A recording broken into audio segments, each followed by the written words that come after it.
ये प्रेम कहानी एक ऐसे लड़के की है जो प्रेम शब्द के बारे में कुछ नहीं जानता था। उसने कभी भी प्रेम के बारे में नहीं जाना था। चलिए हम उस लड़के के प्रेम कहानी को जानते हैं। एक हरीश नाम का लड़का था, वह काफी खुश रहता था। उसके जीवन में कोई गम नहीं था। अभी उसकी पढ़ाई खत्म नहीं हुई थी। हम आपको बता दें कि वो लड़का पढ़ने में बहुत तेज था। हर बार उसका पढ़ाई में पहला नंबर आता था। उससे हर टीचर खुश रहते थे।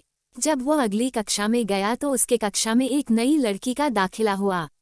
वो लड़की का नाम रेखा था। रेखा पढ़ने में काफी सही थी।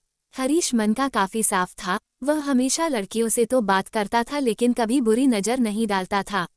अब नई लड़की रेखा हरीश की कक्षा में आई थी।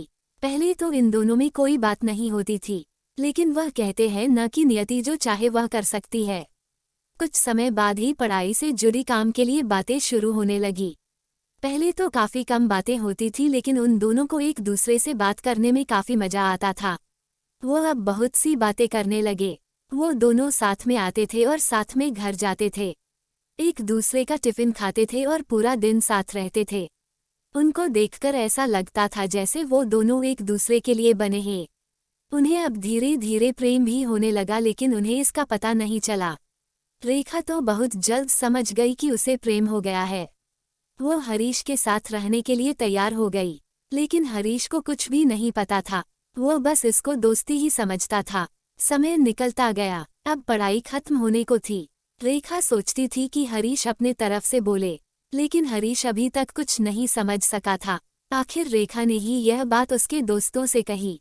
उसने बताया कि मैं हरीश से प्रेम करती हूँ, पर हरीश मुझे प्रेम करता है या नहीं वो मुझे समझ नहीं आ रहा है। क्या तुम मेरी हेल्प करोगे? बस दोस्त तो अच्छे और बुरे दोनों होते हैं, लेकिन इस हरीश के काफी दोस्त इसके कामयाबी से जलते थे। इसके साथ ही अब परीक्षा का समय भी आ रहा था, तो उस हरीश के दोस्तों ने उसकी परीक्षा को खराब करना चाहा। उन्होंने यह बात पूरे स्कूल में फैला दिया कि हरीश और रेखा का चक्कर चल रहा है। जब ये बात टीचर तक पहुंची तो वह इस पर विश्वास नहीं कर पा रहे थे। इसके बाद ये बात हरीश के पास भी पहुंची।